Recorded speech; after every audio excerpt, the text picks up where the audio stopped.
جنت تک پہنچانے میں مدد دینے والا یہ بہترین سورہ معصومین نے قرار دیا۔ دعائے کمیل، زیارت وارثہ اور سورہ یاسین۔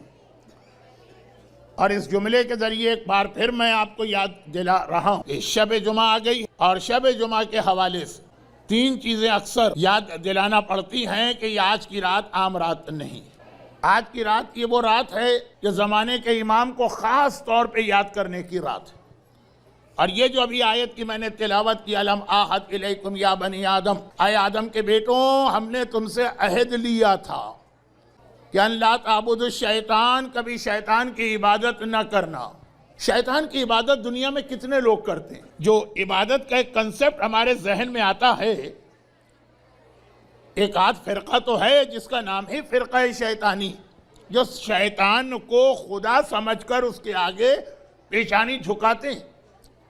لیکن ویسے کتنے لوگ کرتے ہیں؟ یہ قرآن نے لفظ عبادت کیوں استعمال کیا؟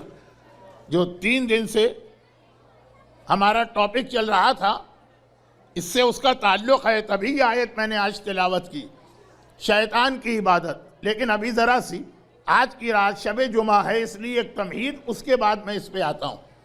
شیطان کی عبادت نہ کرنا، وہ تمہارا کھلا دشمن ہے۔ وہ اپنی دشمنی کو اگر چھپا کے رکھے اور تم اس کے دھوکے میں آ جاؤ تو پھر سمجھ میں آ جاتا۔ اب ہمارے یہاں یو پی میں ایک محاورہ ہے جو شاید ہندوستان کے ماحول میں بیان کرنا مناسب بھی نہ ہو، کہ بغل میں چھری منہ پہ رام رام، کہ اس سے اگر آپ دھوکے میں آ جائیں تو سمجھ میں آتا ہے۔ لیکن جو کھلا دشمن ہے، کھلا دشمن، وہ کیسے تمہیں دھوکہ دے رہا ہے؟ تم اس کی بات کیوں مان رہے؟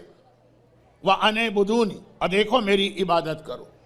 اچھا، اب اللہ نے یہاں پہ بہت اہم ایک اصول بتایا جو باب الحوائج ابی الفضل العباس کے اس خطبے میں بھی ہے جو کربلا سے پہلے آقا عباس نے خطبہ دیا۔ مجھے تو پڑھنے کا وقت نہیں ملے گا، لیکن میں اس سے پہلے کئی دفعہ پڑھ چکا ہوں۔ گوگل کے سرچ انجن میں جائیے، خطبہ اور حضرت عباس یا سرمن آف حضرت عباس، پورا خطبہ مل جائے گا۔ تو اس میں بھی آقا عباس نے کربلا جانے سے پہلے ایک اہم ترین اصول بتایا، وہ قرآن کی اس آیت میں میری عبادت کرو۔ تب کیوں تیری عبادت کریں؟ بھائی اس کے بہت سارے جواب ہیں۔ ایک تو مولا کا جواب ہے کہ میں جنت کے لالچ میں بھی تیری عبادت نہیں کر رہا، جہنم کے ڈر سے بھی تیری عبادت نہیں کر رہا۔ وجدتک مستحقا للعبادہ فعبدتک، اے خدا میں نے تجھے عبادت کا مستحق، حقدار پایا ہے، عبادت تو صرف تیری ہوگی، اس لیے عبادت کر رہا ہوں۔ جنت ملے کہ نہ ملے، جہنم سے بچے آدمی کہ نہ بچے، ایک تو یہ جواب ہے۔ اور پھر قرآن کریم نے ایک جواب یہاں پہ یہ دیا، میری عبادت کرو، کیونکہ یہ سیدھا راستہ ہے جو تمہیں بتایا جا رہا۔ اب یہ ان دونوں میں میری عبادت کرو اور ھذا صراط مستقیم، ان دونوں میں بہت گہرا ایک ریلیشن یا ربط یا کنیکشن ہے، لیکن آج کے لیے نہیں۔ تو شیطان کھلا دشمن، آج کی رات زمانے کے امام کو یاد کرنا ہے۔ اور ابھی ہمارے نوجوان ساتھی کتنا اچھا استغاثہ بارگاہ امام میں پیش کر رہے ہیں۔ یہ استغاثہ کہلاتا ہے، امام کو بلانا۔ لیکن یہ یاد رکھیے کہ امام کا آنا سب سے زیادہ خطرناک شیطان کے لیے بنے، سب سے زیادہ جو اس دنیا میں، دنیا نہیں یونیورس، کائنات، یہ تو حدیثوں میں ہے نا کہ اور بھی پلینٹ پر انسانی آبادی ہے یا اللہ کی اور صاحب عقل مخلوق ہے، مگر سب سے زیادہ جو پریشان ہے امام کے آنے سے وہ شیطان ہے۔ اس لیے کہ آدم سے لے کے آج تک شیطان کو اللہ نے ایک پروٹیکشن دیا، لیکن یہ کہہ کر دیا ہے کہ جب امام آ جائیں گے تو پھر تیری موت۔ میں واقعات کو نہیں پڑھ رہا، آیتیں نہیں پڑھ رہا، وقت معلوم کی تفسیر نہیں بیان کر رہا، کیونکہ وقت بھی نہیں ہے اور اتنے پڑھے لکھے مجمع میں ضرورت بھی نہیں۔ کہا کہ اور کوئی نبی آتا رہے اور کوئی بھی وصی آتا رہے، تیرے خلاف لوگ کچھ بھی کرتے رہے، ایک اطمینان رکھنا، تجھے موت نہیں آنی ہے۔ موت آئے گی جب وہ آخری حجت خدا ظاہر ہوگی، تو ظہور امام شیطان کے لیے پہلی بار موت کا اعلان۔ اس سے پہلے کسی نبی، کسی وصی، کسی امام، کسی ولی خدا، کسی حجت خدا کے دور میں شیطان کو یہ پریشانی نہیں تھی۔ حضرت موسیٰ نے اللہ سے وہ دعا جو مانگی تھی، کیا ہے خدا یہ نجومیوں کے حساب کتاب میں غلطی پیدا کر دے، یہ نجومی ستاروں کے ذریعے جو فیوچر آپ کو بتاتے ہیں، یہ شروع سے ہی ایک نانسنس علم نہیں تھا۔ پہلے ان کی ہر خبر یا پریڈکشن یا فورکاسٹ صحیح نکلتی تھی۔ چنانچہ حضرت ابراہیم کی پیدائش سے پہلے نمرود کو جو خبر دی نجومیوں نے کتنی 100% پرفیکٹ تھی۔ حضرت موسیٰ کی ولادت کے موقع پہ فرعون کو جو خبر دی کتنی پرفیکٹ، اور پھر اس کے بعد موسیٰ کے لشکر کو کامیابی ہوئی۔ اور اس کا ایک بہت ریزن بھی روایتوں میں کہ جو سورج پلٹانے کے معجزات ہیں یہ سب سے پہلے تو موسیٰ کے زمانے میں پیش آئے، وہاں سے یہ سسٹم بگڑا ستاروں کا۔ خیر اب یہ میں کہیں اور چلا گیا، بات کہنا یہ تھی کہ شیطان کو یقین آدم آ جائے، کہ نوح آ جائے، کہ ابراہیم آ جائے، کہ موسیٰ آ جائے، کہ سلیمان آ جائے، کہ داؤد آ جائے، کہ رسول خدا آ جائے، نعوذ باللہ توہین کے لیے نہیں کہہ رہا، مولا علی آ جائے، آقا حسین آ جائے، میری موت تو ہے ہی نہیں۔ چنانچہ اس کا انداز ہی بالکل الگ ہے، آگے بڑھ بڑھ کے رسک لے لے کہ ہم پہ حملے کرتا ہے کہ مجھے کوئی مار تو نہیں سکتا، ہاں زمانے کا امام آئے گا تو میری موت ہے۔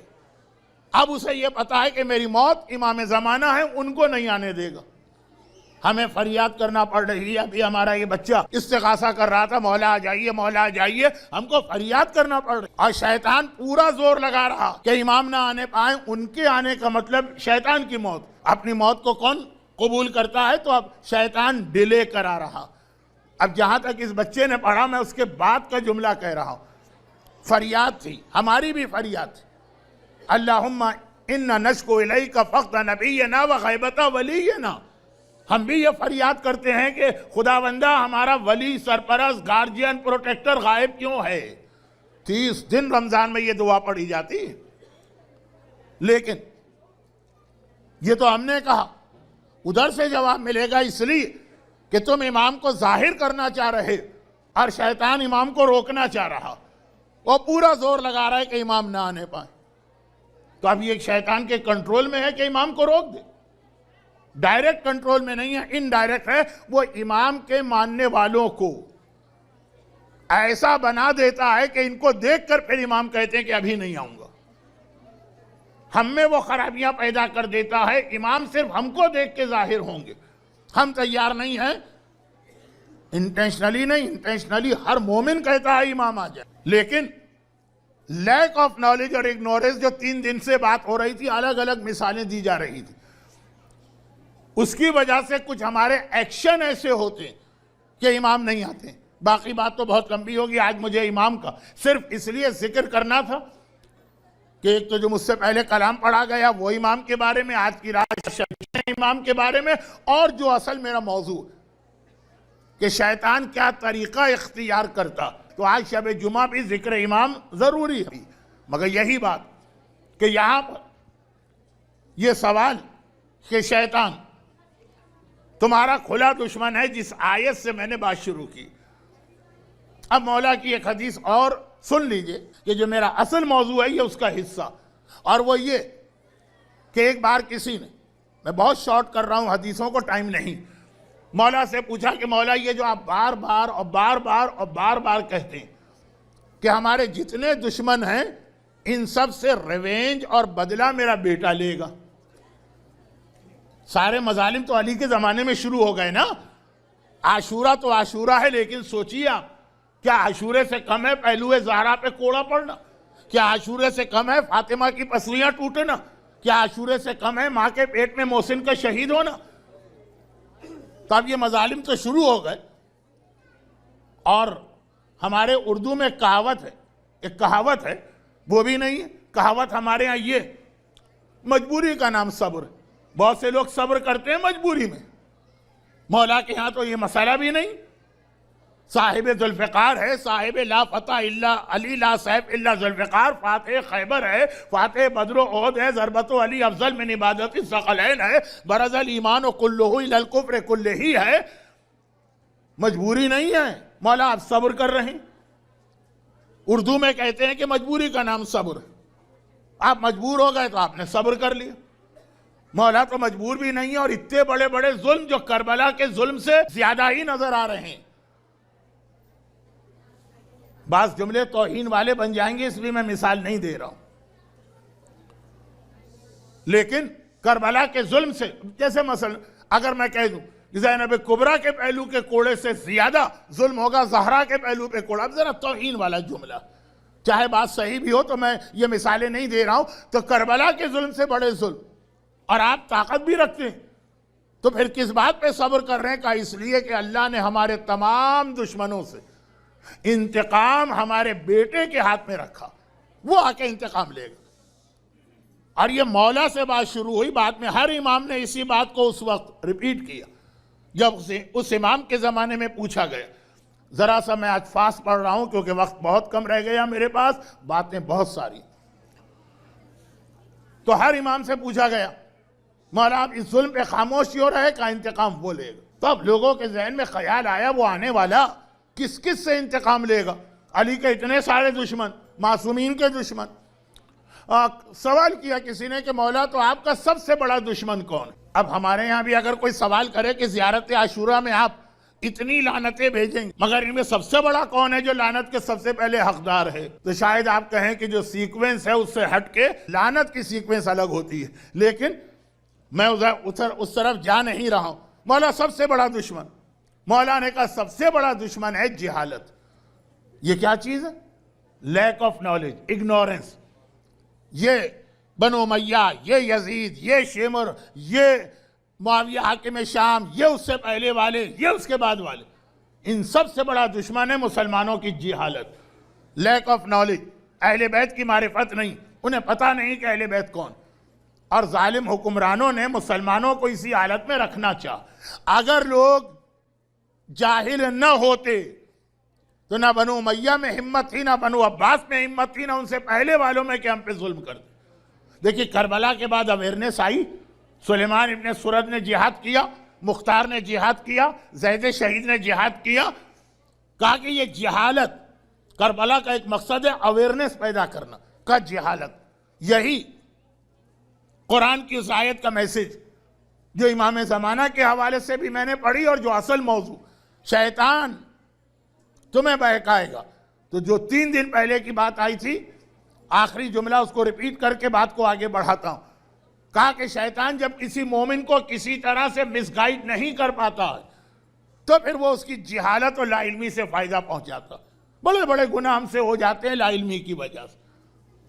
آج کا دوسرا موضوع کیا ہے؟ آج کا دوسرا موضوع ہے موت کو یاد کرنا. تو اب یہ موت کے حوالے سے بھی وصیت تیار نہیں ہو رہی, نتیجے میں بڑے بڑے گناہ ہمارے گھروں میں ہوتے ہیں. یا وصیت کے علاوہ بھی مرنے والے کی میراث کی تقسیم کتنا بڑا مسئلہ. 1 سینٹ ادھر سے ادھر نہیں جانا چاہیے. یہاں پہ گناہ کی نیت سے نہیں, اور کسی کے مال پہ قبضہ نہیں کرنا, لیکن گناہ ہو رہا ہے لا علمی کی وجہ سے. ابھی کل یہاں دیکھیے, میں مجلس میں لیٹ نہیں آ رہا ہوں, میں بہت پہلے 1 گھنٹہ پہلے 1.5 گھنٹہ پہلے امام بارگاہ کے حدود میں آ جاتا ہوں. لیکن یہ ہے کہ چونکہ بڑی راتیں ہیں, مرثیے زیادہ ہیں, تو آپ کو لگتا ہے کہ شاید آج مولانا لیٹ ہو گئے. لیکن بات یہ ہے کہ ابھی کہیں بات ہو رہی تھی اسی پریمیسز کے اندر کہ نابالغ بچہ ہے, نیو بورن بیبی ہے, اس کو گفٹ ملے ہیں, والدین نے تقسیم کر دی. بھئی بہت سارے ہو گئے, ایک بھائی کے بیٹے کو دے دو, ایک بہن کے بیٹے کو. یہ حرام اور گناہ.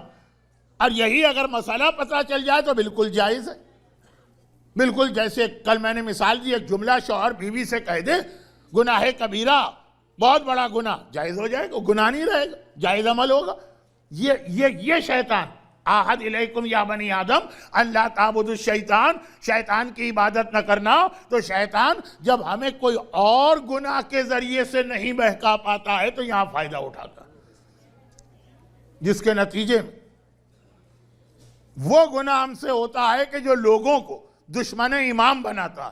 مال حرام پیٹ میں جانا, حرام کی نیت سے ہم نہیں کھاتے, ہمیں پتہ ہی نہیں کہ یہ بھی حرام ہو رہا. اب اس کی کچھ مثالیں آئیں گی, لیکن یہ لا علمی کا نتیجہ یہ نکلتا کہ آدمی اپنے مغز سے دین کو سمجھتا. دین ہے کامل، تمہارا مغز ہے انکمپلیٹ، کیسے سمجھ میں آئے گا؟ اپنے مغز سے سمجھو گے تو وہی جاہل بدو عربی کا واقعہ بنے گا کہ نماز توڑ کے بھاگو گے۔ وہ بہت مشہور واقعہ ہے نا کہ نماز توڑ کے بھاگ گیا۔ عربی اسے کہتے ہیں جو جنگل میں رہتا ہے، مہینے میں ایک بار ضروری چیزیں خریدنے شہر میں آتا ہے، پھر جنگل میں اکیلا، ایک اونٹ، وہی اس کی ساری زندگی۔ وہ آ گیا، نماز کا وقت تھا، مسجد چلا گیا، امام جماعت نے سورہ بقرہ شروع کر دی۔ سورہ بقرہ 2 پاروں سے بھی زیادہ 1 گھنٹہ لگے گا اس کے اندر، 1 گھنٹے سے زیادہ۔ اس کو کیا پتا تھا کہ نماز کا مطلب پھنس جاؤں گا میں، پہلو بدل رہا تھا، یہ بھی نہیں معلوم کہ کتنی دیر میں ختم ہونے والا ہے سورہ بقرہ۔ وہ حافظ قرآن تو ہے نہیں۔ آپ نے دیکھا ہوگا کہ جب بک کے ذریعے سے دعائیں پڑھی جاتی تھیں، اگر کوئی لمبی دعا مولانا نے شروع کر دی تو لوگ پیج الٹ کے دیکھتے تھے کہ کتنے پیج باقی ہیں۔ اب یہ تو آج کل سلائٹ ولائٹ آ جاتی ہے، کتابیں بھی ختم ہو رہی ہیں، تو اب یہ ہے کہ اس کو کیا معلوم، اب ختم، اور 1.5 گھنٹہ لگ گیا نماز میں۔ خیر نماز پڑھ کے گیا، اگلے مہینے پھر شاپنگ کے لیے آیا، اسی مسجد میں گیا تو امام صاحب نے سورہ فیل شروع کر دی۔ بقرہ عربی میں کہتے ہیں گائے کو، فیل کہتے ہیں ہاتھی کو۔ اچھا وہ سورہ فیل اتنا منا سا سورہ، اتنا منا سا، 4 یا 5 آیتیں، الم تر کیف فعل ربک باصحاب الفیل الم یجعل کیدہم فی تضلیل، بہت چھوٹا سا سورہ۔ اس کو کیا معلوم، اپنے مغز سے سوچا گائے کا سورہ تو اتنا بڑا تھا، تو ہاتھی کا سورہ تو اتنا بڑا ہوگا، رات تک یہیں کھڑا رہنا پڑے گا، نماز توڑ کے بھاگا۔ آج میرے پاس اتنا ٹائم نہیں ہے، اپنے مغز سے سمجھ رہا ہے اسلام کو کہ اگر گائے کا سورہ بڑا ہے تو ہاتھی کا بڑا ہونا چاہیے، جبکہ یہاں الٹا معاملہ۔ بھئی یہ اسلام ہے۔ اب یہ تو بہت جوک والی مثال ہے، میں سیریس مسئلہ بتا دوں، اور سیریس مسئلہ بھی جوک بن جاتا ہے۔ جب آپ حج کرنے جاتے ہیں نا، آج کچھ حج عمرے کی 1-2 بات نکلے گی، تو جب آپ احرام پہن لیتے ہیں تو بہت سی چیزیں حرام ہو جاتی۔ ان میں سے ایک چیز ہے آئینہ دیکھنا، مرر۔ احرام کی حالت میں مرر نہیں دیکھ سکتے ہیں، تو مسائل کو تھوڑی بتا رہا ہوں کہ پوری تفصیل میں جاؤں۔ ان جنرل مسئلہ کے احرام کی 25 حرام چیزوں میں ایک مرر، اور یہ مرد اور عورت دونوں پر حرام ہے، کیونکہ کچھ حرام چیزیں ہیں جو عورتوں کے لیے جائز ہیں، مردوں کے لیے حرام ہیں، سلے ہوئے کپڑے اور بند گاڑی۔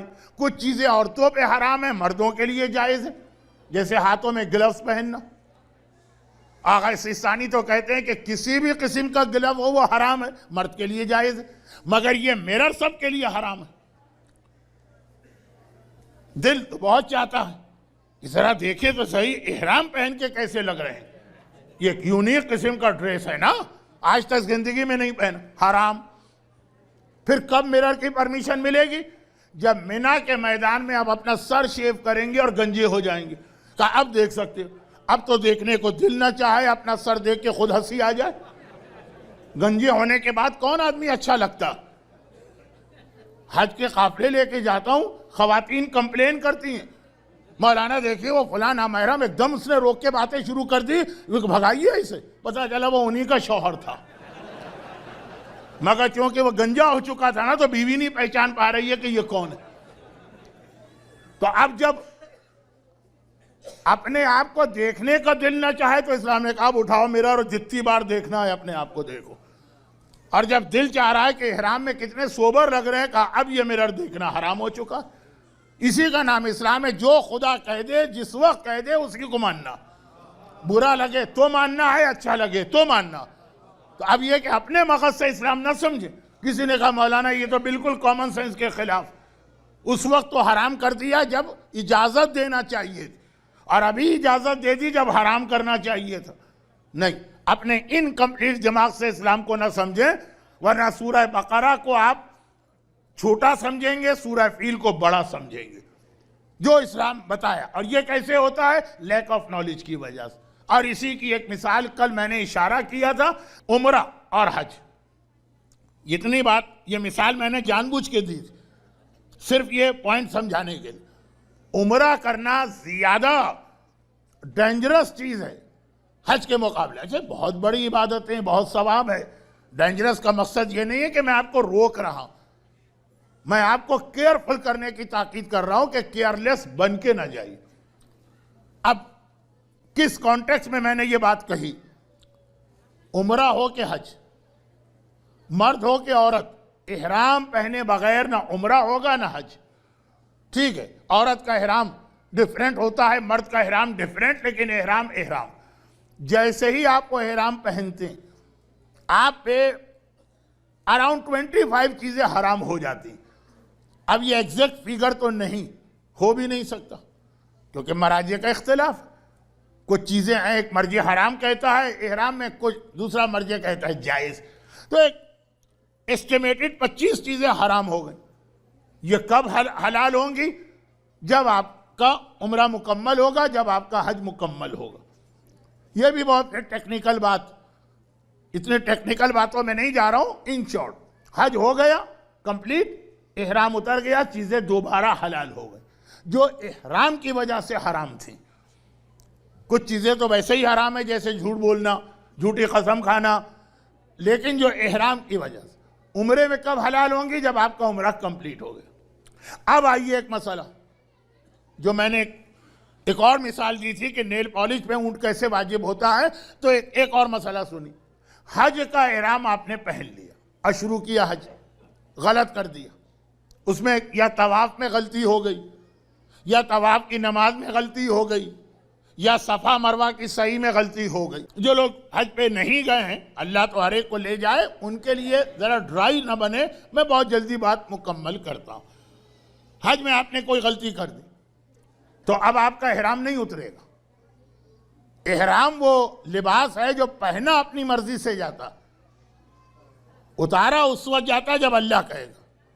یہ نہیں ہے کہ آپ نے کہا میرا موڈ چینج ہو گیا، میں احرام اتار کے پینٹ شرٹ پہن کے آ رہا ہوں، اگلے سال واپس آؤں گا، یہ نہیں چلتا ہے حج میں۔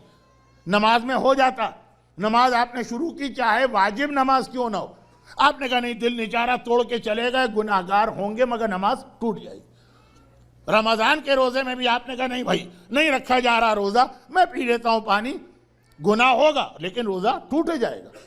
حج نہیں ہے، حج اگر آپ نے توڑنا بھی چاہا ایک بار شروع کر دیا ٹوٹے گا نہیں، یعنی وہ چیزیں حرام ہیں جب تک کہ صحیح حج نہ کرو۔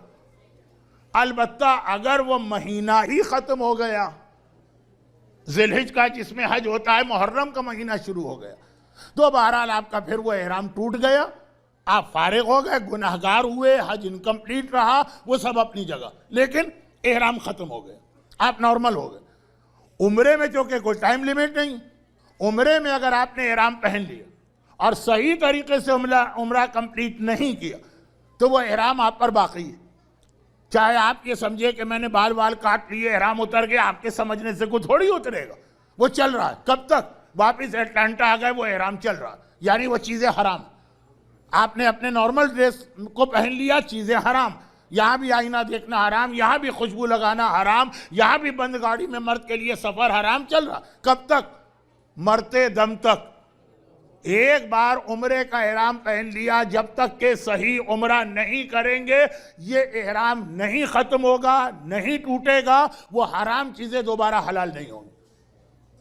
یعنی آپ جو میں نے جملے کہے اس کو پھر ریپیٹ کر دوں، یہاں تک کہ آپ کا اچھا جتنا بھی گناہ ہو جائے، پینلٹی ہو جائے، سب کے لیے میں تیار ہوں، احرام ٹوٹ جائے، قبر تک چلے گا، مرتے دم تک۔ حج میں ایسا نہیں، حج میں ٹائم پیریڈ ہے، ذی الحج کا مہینہ، اس میں اگر آپ نے صحیح حج مکمل نہ کیا تو گناہگار ہوں گے، جان بوجھ کے اگر یہ غلطی کی، یا لاپرواہی سے تو گناہگار ہوں گے، سب کچھ ہوں گے، مگر احرام ختم ہو جائے گا۔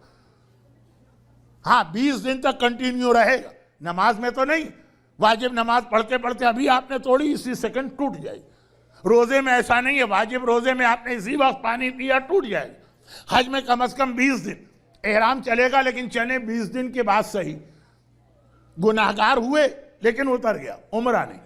زندگی بھر آئینہ دیکھنا حرام، زندگی بھر خوشبو کا استعمال حرام، زندگی بھر بال توڑنا حرام، زندگی بھر زینت کرنا حرام، زندگی بھر وہ 25 چیزیں حرام۔ تو یہ زیادہ آدمی کو کوئی بہت مشکل مسئلہ نہیں ہے عمرہ، ایسا نہیں ہے کہ بہت زحمت ہو تو اس لیے ہم نے چھوڑ دیا۔ لاپرواہی، لا علمی، لیک آف نالج۔ مگر دیکھیے یہاں حج سے زیادہ مشکل چیز عمرہ، اور ہمارے یہاں لوگ حج میں بغیر کسی عالم کے نہیں جائیں گے، اگر جائیں گے بھی تو مسائل سیکھ کے جائیں گے۔ عمرے میں بہت لاپرواہی سے چلے جاتے ہیں، اور آج کل تو اتنا زیادہ نیا کنسٹرکشن ہو رہا ہے مکے مدینے میں کہ نئے نئے مسئلے پیش آ رہے ہیں، ہر سال نیا اپڈیٹ چاہیے ہوتا ہے مرجع سے۔ اب جیسے عمرہ کیسے غلط ہوتا ہے، ایک مثال، رمضان میں بہت رش ہوتا، صحیح ہماری فقہ کے اعتبار سے صرف گراؤنڈ فلور پہ ہو سکتی ہے یا انڈر گراؤنڈ، فرسٹ فلور پہ نہیں ہو سکتی۔ اگر کسی نے وہ صحیح کر لی، اس کا عمرہ انکمپلیٹ، غلط بھی نہیں ہوا۔ غلط ہوتا تو ٹھیک ہے، ٹوٹ گیا، آ جاؤ گھر، وہ چیزیں اب تک اس پر حرام۔ اگر اس مجمع میں کسی نے، کراچی میں تو جب بھی یہ مثال دیتا ہوں مجمع میں 5 آدمی مل جاتے کہ جی وہ ہم رمضان میں گئے تھے، رش بہت تھا، ہم فرسٹ فلور پہ جا کے صحیح کر لی، میں نے کہا اب تک احرام چل رہا، فوراً گھر جائیے، چادریں پہنے، بلکہ گھر بھی نہ جائیے، اگر امام باڑے میں کہیں پہ مل جائے چادر وادر تو پہن لیجیے، اور وہ ساری چیزیں حرام۔ کب تک حرام ہے؟ یا عمرہ کمپلیٹ کرے یا قبر۔ اور جیسا میں نے کہا صحیح بہت اونچی کی جا رہی، 7 اسٹوری، شیطانوں کو کنکر مارنے کی جگہ کتنی بڑی کر دی گئی۔ طواف، وہ جو صحن ہے اس کے اوپر پل بنایا، پہلا فلور، دوسرا فلور، اپ ڈیٹ ہونا پڑتا۔ یہ بھی نہیں چلے گا ہاں 5 سال پہلے عمرہ کیا تھا، ہم کو اچھی طرح مسئلے پتہ۔ آپ جائیں گے، ایک نیا مکہ آپ کے سامنے ہوگا، اور ایوری ایئر مراجع بھی اپ ڈیٹ کرتے رہتے ہیں اپنے مقلدوں کو۔ لیکن اگر مقلد مسئلہ سننے ہی کو تیار نہ ہو تو اب یہ اپنے مقصد سے دیکھیں تو دماغ میں آئے گا عمرہ مستحب ہے، حج واجب۔ حج زیادہ مشکل ہونا چاہیے عمرے سے، فزیکلی حج میں زیادہ زحمت ہے، لیکن بات ہو رہی ہے اس ایک خاص ٹیکنیکل مسئلے۔ اور جب ہم نے ایک مثال صرف یہ سمجھانے کے لیے دی کہ لیک آف نالج کی وجہ سے کتنے بڑے بڑے بلنڈر کر کے لوگ آتے ہیں، یعنی گئے تھے ثواب لینے۔ عمرہ کیوں کرتے ہیں ہم؟ ثواب۔ حج کیوں کرتے ہیں؟ ثواب۔ حکم خدا کی تعمیل، گناہ کبیرہ سے بچیں، حج واجب ہو گیا اور نہیں کیا تو یہ یہودی مرے یا عیسائی، رسول کی حدیث۔ اب معلوم ہوا کہ بجائے ثواب کے حج زندگی بھر کے گناہوں کو دھو دیتا، بجائے اس کے کہ زندگی بھر کے گناہ دھلیں، بجائے اس کے کہ ثواب ملے، بجائے اس کے کہ اللہ راضی۔ ہاں ہو سکتا ہے کہ اللہ کچھ رعایت دے، کیونکہ یہ انٹینشنلی آدمی غلطی نہیں کر رہا، لیکن بہرحال غلطی تو غلطی۔ اب اپنے ذہن سے سوچا عمرہ چھوٹا لگا، حج بڑا لگا، اور جیسا کہ میں نے کہا مسلسل اس میں اپڈیٹ ہو رہا۔ جیسے ابھی طواف کے لیے ایک برج بنا دیا، کتنی آسانی ہو گئی ہے اس برج سے طواف کرنے، اور 2 بنائیں، اوپر والے برج سے طواف غلط ہے، نیچے والے برج سے صحیح ہے، مگر ایک ٹیکنیکل مسئلے کے ساتھ، بس اس سے زیادہ نہیں۔ آج کی رات بہت سارے اپنے موضوعات۔ لیکن جب کبھی آپ حج کے لیے جائیں یا عمرے کے لیے تو مکہ اور مدینہ تو آپ ضرور جائیں گے۔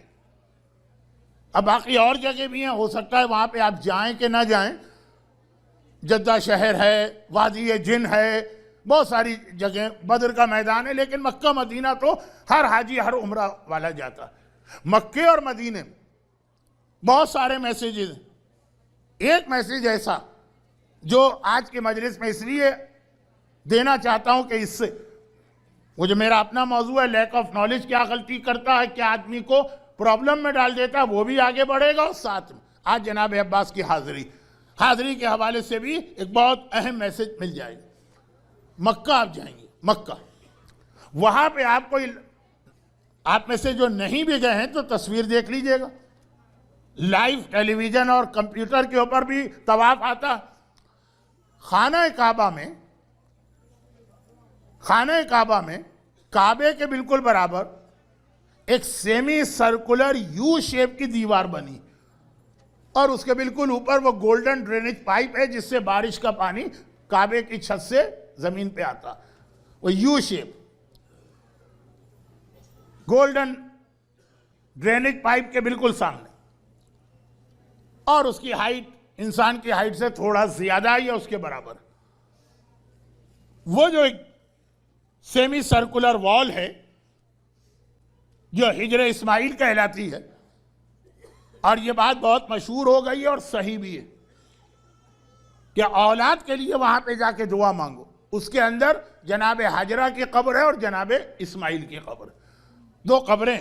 حاجرہ وہ ماں ہے جس نے اولاد کے لیے ایسی دعا مانگی کہ قیامت تک زمزم بنا. حاجرہ کو اپنے اسماعیل کے لیے زمزم مل گیا، رباب کو اپنے اصغر کے لیے پانی نہیں ملا. آج یوم العطش ہے. بچی اور بچیاں کربلا کے بچوں کی پیاس کو یاد کر کے آپ کے سامنے بھی آئیں گے یہ بچے. حاجرہ کو اپنے اسماعیل کے لیے پانی مل گیا، رباب کو نہ ملا، لیکن حاجرہ کو جو پانی ملا. تو اولاد کے لیے کوئی دعا حضرت حاجرہ کی قبر پہ کھڑے ہو کے مانگی جائے. بہت اہم ہے. اسی لیے جب سے یہ بات فیمس ہوئی ہے وہاں پہ جگہ نہیں ملتی. اب وہ جو سیمی سرکولر وال، اس کے بارے میں بہت سارے علماء کا یہ کہنا، اہل سنت برادران کے یہاں تو 100% کنفرم ہے. کنفرم. ہمارے ہاں ہسٹری میں اختلاف ہے، لیکن بہت سارے علماء ہمارے بھی یہی کہتے ہیں کہ ایکچول خانہ کعبہ کا یہ پارٹ ہے. خانہ کعبہ یہاں تک تھا جو آج آپ کو نظر آ رہا. خانہ کعبہ اتنا نہیں ہے. یہ جو گول دیوار یا سیمی سرکولر وال ہے یہاں تک کعبہ تھا. اور ایک جملہ موضوع سے ہٹ کر، مگر آج رات کی وجہ سے بس خالی ایک جملہ. ظاہر ہونے کے بعد سب سے پہلا کام امام کریں گے کعبے کو دوبارہ ڈیمولش کریں گے اور دوبارہ بنائیں گے اپنے دادا ابراہیم کے نقشے پر. یعنی آج کا کعبہ ابراہیم جیسا نہیں، چینجز ہیں. بس اب چھوڑ دیجئے، اگر ادھر میں گیا تو ایک اشرا بھی کم ہے. مگر ون آف دا چینج یہ ہے کہ دیوار کعبہ کو جہاں گولڈن ڈرینیج پائپ میزاب رحمت ہے اسے توڑ کر یہ گول دیوار کو کعبے میں ملایا جائے. ایک یہ آپ کو مکے میں آنکھوں کے سامنے یہ چیز نظر آئی. اب سوال یہ ہے کہ یہ پارٹ آف دا کعبہ ہے تو کعبے سے باہر کیوں چلا گیا؟ تو کیوں آؤٹ سائڈ کعبہ کیسے گیا یہ؟ اور اس کا ریزن یہ ہے کہ جب بارش ہوئی تھی مکے میں حضرت ابو طالب کے زمانے میں تو پورا کعبہ ٹوٹ گیا تھا. اب دوبارہ بنانا، کئی بار کعبہ بنا، لیکن اب جو دوبارہ بنا رہے ہیں تو کعبے کی دیوار رک نہیں رہی. بنتی ہے ٹوٹ جاتی ہے، بنتی ہے ٹوٹ جاتی. جیسے یاجوج و ماجوج ایک قوم ہے، کہا جاتا ہے نا کہ وہ جو دیوار ہے روزانہ وہ اس دیوار میں ہول کرتے ہیں. رات ہو جاتی ہے، واپس گھر جاتے ہیں، اگلی صبح کو آتے ہیں، دیوار پھر دوبارہ کمپلیٹ. پھر انہوں نے محنت شروع کی. بہت سارے مومن بھی اسی طرح سے عبادتیں کرتے ہیں، پر روزانہ اسکریچ سے ہر کام شروع کرتے ہیں. خیر، تو اب بات یہ ہے کہ کعبے کی دیوار، بہت شارٹ کر رہا ہوں، 40 منٹ کا یہ واقعہ ہے، 4 منٹ میں بیان کرنا. اور جو لوگ حج یا عمرے پہ مکہ ہو کے آئیں وہ تو مزہ لے رہے ہوں گے. ان کی آنکھوں کے سامنے مسجد الحرام، کعبے کا صحن، کعبے کی دیوار، یہ گول دیوار، وہ گولڈن ڈرینیج پائپ، وہ سارے مناظر آ رہے ہوں گے. اور جو نہیں گئے ہیں تو ان سے میں ایک چیز کہتا ہوں، مجلس کی وجہ سے، اس ممبر کی وجہ سے میں نے ساری دنیا دیکھ لی. آپ حضرات مالی اعتبار سے کتنے اسٹرانگ، وہ دنیا آپ نے نہیں دیکھی جو ہم نے دیکھی. نارتھ سے لے کے ساؤتھ تک، ایسٹ میں آکلینڈ سے لے کے ویسٹ میں تو ایل اے اور سیاٹل اور سین ہوزے تک، ایک سے ایک جگہ دیکھی. اتنا خوبصورت، اتنا اٹریکٹیو، اتنا حسین منظر آج تک نظر نہیں آیا جتنا رات کے وقت صحن میں بیٹھ کے کعبے کو دیکھنے کا منظر. ایک عجیب مزہ آتا ہے. کیا سوئٹزرلینڈ کئی بار گیا ہوں، اور کیا ڈزنی لینڈ کئی مرتبہ گیا. وہ جو منظر ہے، ایسا انسان انر سے اسپریچولی ایک ایسا پلیجر مل رہا ہوتا. تو جو نہیں گئے وہ ارادہ کریں، جو گئے ہیں وہ بار بار جائیں. وہ جو گول دیوار، کعبے کے کعبہ ٹوٹ گئے بارش کی وجہ سے، تو دوبارہ بنا رہے ہیں. اب وہ ودن آورز تو نہیں بنے گا نا، کئی دن لگیں گے. یہ لوگ پورا دن کام کرتے ہیں، شام کو دیوار کی ہائٹ ہوئی، چلے گئے گھر، اگلی مارننگ کو آئے پھر دیوار گری ہوئی. گھبرا گئے عرب کے کافر. ان کا ریونیو کا بہت بڑا سورس کعبہ تھا. لوگ حج اور عمرے پہ آتے تھے تو ان کو پیسے اور فیس ملتی تھی. اگر کعبہ ہی ختم ہو گیا تو ہمیں کون لفٹ کرائے گا؟ سورہ فیل جو آج آپ نے جوک میں نام سنا، اس کے بعد والا سورہ، لِإِلَافِ قُرَيْشٍ إِلَافِهِمْ رِحْلَةَ الشِّتَاءِ وَالصَّيْفِ. قریش کے سارے بزنس کاروانز کو پروٹیکشن ملتا تھا، اس لیے کہ یہ لوگ کعبے کی حفاظت کرتے ہیں. خیر، تو پریشان ہوئے، حضرت ابو طالب کے پاس آئے، کہا کہ تم نے یہ جو کعبے کو دوبارہ بنانا پلان کیا تو پہلے فنڈز لیے ہوں گے، ہر کام میں فنڈز تو ضروری ہیں، اسلام بھی شروع ہوا تو پہلے حضرت خدیجہ کی دولت چاہیے تھی، بعد میں اسلام آگے بڑھا تو فنڈز تو جمع کیے ہوں گے، کہا کہ ہاں جمع کیے، کہا یہ سارا مال حلال ہے کہ اس میں حرام بھی ہے؟ بڑے بڑے ڈونیشن دینے والوں کی میجورٹی کے پاس حرام ہوتا ہے، سب نہیں، لیکن حرام۔ کہا کہ اے ابو طالب بھئی اب بزنس کرتے ہیں، حلال بھی ہے حرام بھی، اور عرب کے لوگ تو ڈاکے ڈالتے تھے، ڈاکہ مال حلال ہے کہ مال حرام ہے؟ مال حرام ہے، حرام بزنس کرتے تھے۔ اس زمانے کے جو ڈیری کوئن ہو گئے اس کے اندر شراب اور سور ہی بکتا تھا اور کچھ تھا ہی نہیں، جو بھی ہوگا اس زمانے میں کچھ تو ہوں گے نا، ہیومن نیچر تو ایک جیسی۔ حرام، کہا کہ اللہ اپنے گھر کو مال حرام سے نہیں دیکھ سکتا، اس میں سے حرام پیسے اٹھا لو، جتنا بچ جائے اس سے کعبہ بناؤ۔ اب مال حرام اٹھا لیا تو حلال کم ہو گئے، پورا کعبہ نہیں بن سکتا، تو کہا جتنا ہے اتنا تو بنا لو، جب پورے فنڈز نہ ہو تو اسٹیجز کے اندر اور فیزز میں پروجیکٹ کمپلیٹ ہوتا، حلال پیسے سے اتنا کعبہ بنا جتنا آج ہے، اور باقی انہوں نے روپ یا رسی لگا دی کہ یہاں تک کعبہ تھا تاکہ ہم بھولے نہیں، اور بعد میں جب پیسے آئیں گے اس کو بنا لیں گے۔ پھر کیا ہوا؟ پھر یہ ہوا کہ پیسے آنے سے پہلے اسلام آ گیا، پیغمبر نے اعلان رسالت کیا، قریش کے عربوں کے سارے فنڈ اب پیغمبر کے اگینسٹ جانے لگے، اب کعبہ اسی طرح رہ گئے۔ اللہ نے کیا میسیج دیا؟ میرا گھر خانہ کعبہ میں یہ تو برداشت کر سکتا ہوں کہ انکمپلیٹ رہ جائے، یہ برداشت نہیں کر سکتا ہوں کہ اس کے اندر حرام پیسے کا ایک سینٹ بھی استعمال کیا جائے۔ ہمارے یہاں مسجدیں بنتی ہیں مال حرام سے، ہمارے یہاں امام باڑے بنتے ہیں مال حرام سے، ہمارے یہاں یتیم خانے اور اسپتال بنتے ہیں مال حرام سے، ہمارے یہاں مجلس میں نظر و نیاز ہوتی ہے، اس میں بھی کچھ ایسے لوگ ہیں جو مال حرام دیتے۔ میں یہ نہیں کہہ رہا کہ سب جگہ، میں یہ بھی نہیں کہہ رہا کہ میجورٹی میں، لیکن یہ تو کہہ رہا ہوں کہ بہرحال خاصی تعداد پیسے والے کو اپنے انر کو مطمئن کرنا۔ ان الانسان علی نفسہ بصیرہ ولو القی معاذیرہ، سورہ دہر کا نیبر سورہ قیامت، چاہے آدمی لوگوں کے سامنے کتنے ہی ایکسکیوز کرے، دل سے جانتا ہے یہ حرام، اب اس کو انر کو سیٹسفیکشن کرنا ہے، حرام کماؤ مسجد میں دے دو تو اللہ ہمارا گناہ معاف کر دے، حرام کماؤ نظر و نیاز میں دے دو، بہت شاندار اگر نیاز ہو گئی تو امام حسین ہمارا گناہ معاف کرا دیں۔ مال حرام نہیں چاہیے اہل بیت کو، وہ تطہیرہ ہیں، طہارت ہے، طہارت خالی جسمانی طہارت کا نام نہیں ہے، مال بھی حلال ہونا چاہیے، نہیں چاہیے حرام مال سے کسی قسم کی دین کی مدد۔ یہ آپ نے مکے میں دیکھا، آپ جائیں گے امپاسبل ہے کہ آپ یہ دیوار نہیں دیکھیں، ہجر اسماعیل، اور فقہی اعتبار سے بھی اس کا ذکر کہ طواف میں اس کو بھی انکلوڈ کرنا ہے۔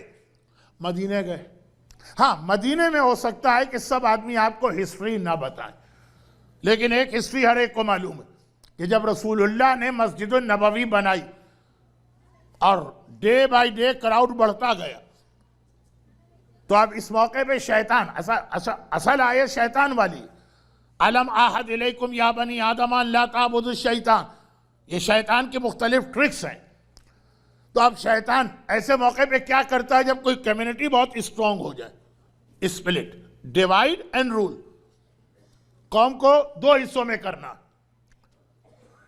چنانچہ رسول اللہ کے پاس ایک ایکسکیوز لے کر آئے کچھ لوگ منافق۔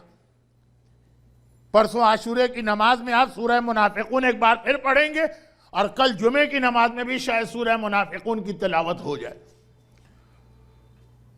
منافق، یا رسول اللہ کراؤڈ بہت ہونے لگا، مسجد النبوی میں اسپیس نہیں رہی، لوگوں کو تکلیف ہوتی، مدینے میں بارش بھی بہت ہوتی ہے، مدینے میں گرمی بھی بہت ہوتی، ہم چاہتے ہیں کہ ایک اور مسجد بنا لیں تاکہ آدھا مجمع ادھر آئے آدھا ادھر جائے۔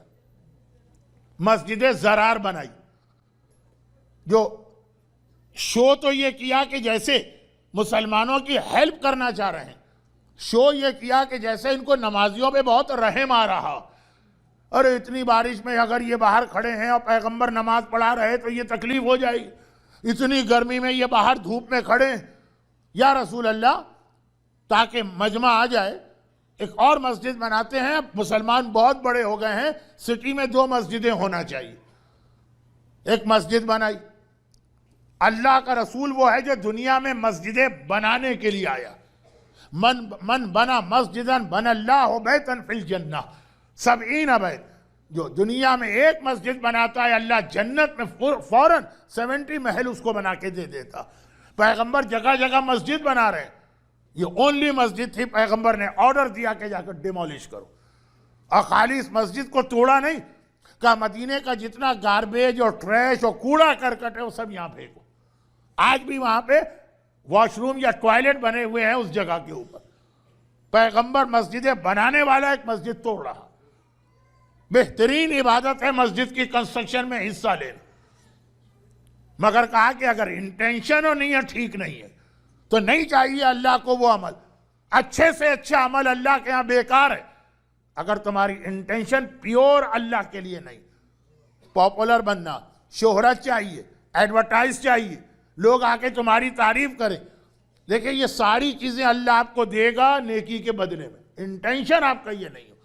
یہ 2 چیزوں کا خیال امام حسین کی عزاداری میں سب سے زیادہ رکھنا. دنیا بھر میں صاحبان ایمان ان تاریخوں میں نظر و نیاز کا اہتمام کرتے ہیں. آج کل اینٹی نظر و نیاز ایک کمپین بھی چل رہی. عجیب لفظ استعمال کرتے ہیں, سمجھ میں نہیں آتا ہے کہ لفظ ان کی زبان پہ آ کیسے جاتا. اتنا پیسہ قوم کا کیوں ویسٹ کیا جا رہا ہے؟ یہ ویسٹ ہے. پیسے کا اس سے بہتر کوئی استعمال ہی نہیں. ہم کہہ سکتے ہیں ویسٹ جو آپ کے ہاتھ میں آئی فون, ہم ویسٹ کہہ سکتے ہیں جو آپ کے ہاتھ میں آئی پیڈ, ہم ویسٹ کہہ سکتے ہیں جو آپ نئے ماڈل کی گاڑی میں بیٹھے. اس کو تو شاید ویسٹ کہا جائے. نظر نیاز, حاضری, مہدی, عزاداری کا خرچہ, اور یہ لفظ بڑے آرام سے استعمال ہو جاتا. مگر وہ اپنی جگہ وہ ایک ایکسٹریم ہے. دوسرا ایکسٹریم کام صرف آقا حسین کے لیے ہونا, کام صرف آقا عباس, نیت بالکل پیور ہونی چاہیے, اور مال حرام کہیں سے نہ آنے پائے. بعض علماء, بلکہ بعض علماء کی آغا سیستانی کی اسلامک لاء میں بھی ملے گا. فطرہ ایک بہت اہم عبادت ہے. ہمارے یہاں اس کو شارٹ کر کے پڑھا جاتا.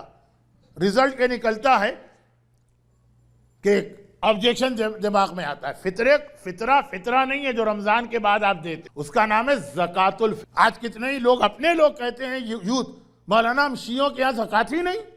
یہ فطرہ کیا؟ یہ بھی زکوٰۃ. اس کا اصل نام ہی, ایکچوئل نام ہی زکوٰۃ الفطر. یہی وجہ ہے کہ نون سید کا فطرہ سید پہ حرام, کیونکہ زکوٰۃ ہے. یہ بھی زکوٰۃ ہے. خیر, تو ادھر میں نہیں جا رہا, یہ بتا رہا ہوں کہ لیک آف نالج کی وجہ سے سامنے کی چیز بھی آدمی جو ہے وہ اس پر اعتراض کر دیتا. فطرہ, اس کے لیے بھی شرط ہے کہ وہ مال حلال سے ہونی چاہیے.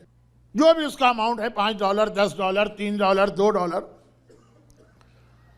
اب یہ اتنا سیریس مسئلہ ہے کہ توضیح المسائل یا اسلامک لاء میں لکھا, اگر کسی کے پاس نہیں ہے مال حلال, سب حرام مال ہے, یا ایٹ لیسٹ اس وقت سارا مال حرام, فطرہ تو فوراً دینا. یہ لکھا ہے نا کہ پھر کسی ایسے مومن سے قرضہ لو جس کے پاس مال حلال ہو, اس سے فطرہ پیمنٹ کرو, اور پھر یہ قرضہ جا کے پیمنٹ کر دو, چاہے وہ اپنے ہی گھر کے پیسے سے کرو. مگر آگے جو فطرہ جا رہا ہے وہ حلال ہونا چاہیے, چاہے قرضہ ہی کیوں نہ لینا پڑے. تو یہ حلال جو اتنی اس کی امپورٹنس ہے, مسئلہ یہ نہیں ہے کہ نعوذ باللہ اس مجمع میں یا کمیونٹی میں کوئی حرام کر رہا, مسئلہ ہے کہ لیک آف نالج کی وجہ سے جو حرام آ جاتا. حرام تو پھر حرام ہے نا. اللہ کہتا ہے مجھے کعبہ بھی نہیں چاہیے اگر حرام مال لے کے آ رہے. رسول اللہ کہتے ہیں مجھے مسجد بھی نہیں چاہیے, مسجد کو ڈیمولش کراؤں گا اگر نیت کے اندر پیورٹی نہیں. ہر عبادت اسپیشلی عزاداری میں 2 چیزیں بہت ضروری. جناب عباس جیسے معصوم کی بارگاہ میں حاضری دے تو کتنا پاک اور پاکیزہ ہونا چاہیے.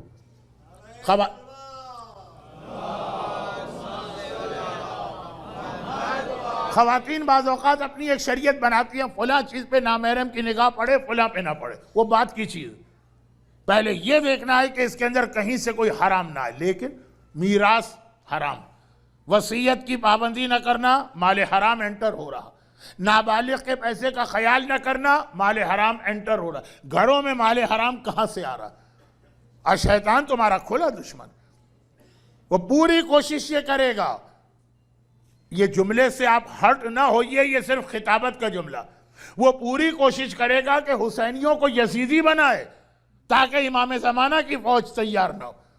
اور اس کو آقا حسین کا جملہ یاد ہے کہ لَقَدْ مُلِئَتْ بُطُونُكُم مِّنَ الْحَرَامِ، اے عاشور کے دن یزیدی لشکر تمہارے پیٹ میں حرام آ گئے. ہم اور آپ امام کی بات سنتے ہیں اور ٹینشن نہیں دیتے. شیطان ایک ایک بات نوٹ کرتا. اچھا، there is a way to convert Hussainis from Husainiyat to Yazidiyat، مال حرام. تب یہ اتنی ساری میں نے مثالیں دی، اس میں خمس کو بھی ایڈ کر لیجیے. خمس دینا انف نہیں ہے، صحیح طریقے سے دینا ہے، صحیح آدمی کو دینا. بہت سارے پروجیکٹ آپ کے پاس انڈیا پاکستان سے آتے ہوں گے کہ بھئی بہت اچھا نیکی کا پروجیکٹ ہے خمس. ڈونیشن دیجئے، چیریٹی کیجئے. اسلام میں انلی خمس تو نہیں ہے نا. لیکن خمس غلط دے دیا تو دینے کے بعد بھی مال حرام. خمس کا مسئلہ تو آپ کو معلوم ہے نا کہ $100 میں $20 خمس ہے. اگر نہیں دیا تو خالی 20 حرام نہیں ہے، پورے 100 حرام. اور خمس بھی روزے کی طرح ہے کہ ابھی چاند نظر آیا، اگلے دن آپ کو روزہ رکھنا ہے. خمس واجب ہو گیا، اسی دن آپ کو پیمنٹ کرنا. اچھا، سب کے طریقے ہیں لیکن مجلس میں وقت نہیں. جناب عباس کی حاضری کے حوالے سے بھی بات کرنا تھی، اور جو ہمارا سبجیکٹ چل رہا کہ غدیری یزیدی کیسے بنتے ہیں. میں نے کہا تھا 2 یا 3 بہت اہم چیزیں، ان میں سے ایک مال حرام. آج جتنا بھی ہوا، آج یہ موضوع مکمل ہوا. اب ایک اور بہت اہم پوائنٹ ہے جو غدیریوں کو یزیدی بنا دیتا ہے، پتہ ہی نہیں چلتا آدمی. دیکھیں بہت ساری چیزیں کھانے پینے کی ایسی کہ آپ کو نہیں معلوم ہوگا اور آپ نے کھا لی اور نقصان پہنچ جاتا ہے. کہا جاتا ہے، اب جو بات میں کہہ رہا ہوں یہ کوئی اتھینٹک بات نہیں، کہ ایک خاص قسم کی مچھلی کوئی ہے جس کو کھائیں اور اس کے ساتھ پھر ملک یا ڈیری پروڈکٹ استعمال کریں تو آدمی کے بدن کے اوپر وہ سفید داغ ہو جاتے ہیں. کہا جاتا ہے خاص قسم کی مچھلی. اب ہم کو نہیں پتا، ہم نے کوئی بھی مچھلی کھا لی، اگر وہ والی نکل آئی تو نقصان تو ہوگا نا. اسی طرح سے یہ چیزیں جو غدیری کو یزیدی بناتی، ضروری نہیں ہے کہ آپ اس انٹینشن کے ساتھ یہ کام کریں کہ مجھے یزیدی بننا ہے. نعوذ باللہ، کوئی نہیں مرے گا، مر جائیں گے، نہیں بننا. لیکن اگر وہ چیز آ گئی، اس میں سے ایک یہ مال حرام ہے، تو میں نے خالی لفظ مال حرام نہیں کہا 3 دن سے، اس کی ڈیفرنٹ وہ اگزامپل دی جو ہمارے گھروں میں. اور اسی میں ایک آخری بات سن لیجئے، تفصیل نہیں جا رہا. اگر کسی کے یہاں اس کی وائف وہ بھی کام کرتی ہے، چاہے دکان میں، چاہے کہیں اور، چاہے برابر سے کام کرے، چاہے آورز الگ ہو، اس کے پیسے کا مسئلہ پھر الگ ہو جاتا. شوہر کو حق نہیں ہے کہ اس کو استعمال کرے. کیلکولیشن کرنا ہوگی. میں نے 8 گھنٹے کام کیا، اس نے 4 گھنٹے پارٹ ٹائم کام کیا، اس کا اتنا بنا، میرا اتنا بنا، میراث میں یہ جائے گا، وصیت میں وہ جائے گا. پوری ایک ڈیٹیل ہے، ممبر سے آپ یہ توقع کر بھی نہیں سکتے کہ ساری ڈیٹیل ہے. لیکن اتنا ہمارے لیے انف ہے کہ کربلا والوں نے ہم کو یہ میسج دیا، بھوکا رہا جائے گا، پیاسا رہا جائے گا، دین خدا پہ نو کمپرومائز. فَيَا لَيْتَنِي كُنْتُ مَعَكُمْ کا جملہ آج بھی آپ نے کہا ہوگا. اور مجھے تو پتا چلا کہ جعفری سینٹر اٹلانٹا میں زیارت وارثہ روز نماز کے بعد پڑھی جاتی ہے. تو اب کربلا کا میسج کیا تھا کہ دین کے بارے میں، شریعت کے بارے میں نو کمپرومائز، چاہے بھوکا رہنا پڑے، چاہے پیاسا رہنا پڑے. ایک جملہ کربلا میں کئی جگہ پہ آیا کہ حسین کے ساتھی جو ہیں، بلکہ ایون حسین کے بعض فیملی ممبرز جن میں حضرت عباس بھی شامل، ان کو آفر تھی یزید اور ابن زیاد اور عمر سعد کی طرف سے. آفر تھی، تم چلے جاؤ، کچھ نہیں کہیں گے، کھانا چاہیے تو کھانا ہے، پانی چاہیے تو پانی، حسین کا ساتھ چھوڑنا پڑے گا. ہاں، حسین کے لیے تو یہ کہا گیا، کہ جانور کے بل میں بھی جا کے چھپیں گے تو وہاں جا کے بھی ان کو تو قتل کریں گے، یعنی شہید کریں گے۔ لیکن آفر تھی دوسروں کے لیے، کسی ایک نے یہ آفر قبول نہیں۔ جہاں دین کی بات آ جائے، غدیر کی بات آ جائے، حجت خدا کی بات آ جائے، حکم خدا کی بات آ جائے، بھوکے بھی رہیں گے، پیاسے بھی رہیں گے، تیر بھی کھائیں گے، تلوار بھی کھائیں گے۔ ہم بھی اسی کربلا کو مانتے ہیں، ہمارا بھی یہی اسٹائل ہونا چاہیے۔ اور خاص طور پر کربلا کے بچوں کو دیکھیے، بہت کم سن بچے بھی ہیں، لیکن وہ بچے بھی ہیں جو بالغ نہیں ہیں مگر ممیز سمجھدار۔ کیا کسی نے کمپلین کی کہ چچا، ماموں، آقا، پیاس بہت لگ رہی؟ مان لیجئے نا یزید کی بات ہم سے برداشت نہیں ہو رہا، ہاں کمپلین ضرور کی بچوں نے، آلاتش آلاتش آلاتش، آج آلاتش کا دن، مگر یہ نہیں کہا کہ آلاتش سے بچنے کے لیے ہم یزید کی بات مان لیں۔ نہیں، یہ بچے جناب عباس کی طرح صاحب معرفت نہیں، چھوٹا بچہ مگر اتنی بات جانتا ہے، اور ہم اور آپ ذرا سے مسائل سیکھ کے کیلکولیشن کرنے کو تیار نہیں۔ تو پھر یقیناً جب ہم ایک جملہ کہیں گے تو وہی جواب ملے گا جو آقا سجاد نے کہا تھا۔ آقا سجاد کا ایک واقعہ ہر عمرہ کرنے والے قافلے میں پڑھا جاتا ہے، ہر حج کرنے والے قافلے میں پڑھا جاتا ہے، ہر قافلے میں۔ اور کہاں پڑھا جاتا ہے؟ جہاں سے لوگ احرام پہن رہے ہیں، احرام پہنایا جاتا ہے، کہا جاتا ہے اب کہو لبیک اللہم لبیک، اور فوراً واقعہ پڑھا جاتا ہے کہ جب چوتھے امام نے کہا لبیک، بے ہوش ہو کے گر گئے، پانی چھڑکا گیا، مولا ہوش میں آئے، مولا آپ کی یہ حالت؟ کہا کہ میں ڈرا کہ میں کہوں گا لبیک، اے خدا میں حاضر ہوں، اللہ کہے لا لبیک، نہیں چاہیے مجھے تمہاری حاضری۔ اس حالت کے ساتھ آ رہے ہو، اب یہ نعوذ باللہ اپنے لیے نہیں، آپ کے میرے لیے۔ اسی طرح سے ہم کہیں گے مولا آج شب جمعہ امام زمانہ آ جائیے، امام زمانہ آ جائیے، اور امام زمانہ کہیں گے میں نہیں آؤں گا اگر تم اسی حالت میں بیٹھے رہے۔ ہماری فریاد اور استغاثے کا یہ جواب کہیں وہاں سے نہ آ جائے۔ تو چوتھے امام نے حج اور عمرے میں تو باقاعدہ یہ واقعہ پڑھا جاتا، اور اس کے لیے اصول یہ یاد رکھیے گا، یہ دین خدا پہ نو کمپرومائز۔ مکان چھوٹا مل جائے کوئی بات نہیں، گاڑی ذرا پرانی ہو کوئی بات نہیں، ٹیلی فون ذرا پرانے ماڈل کا ہو کوئی بات نہیں، عورتیں اتنا زیور نہ خرید سکیں کوئی بات نہیں، بلکہ بھوکا رہنا پڑے، پیاسا رہنا پڑے، سب برداشت۔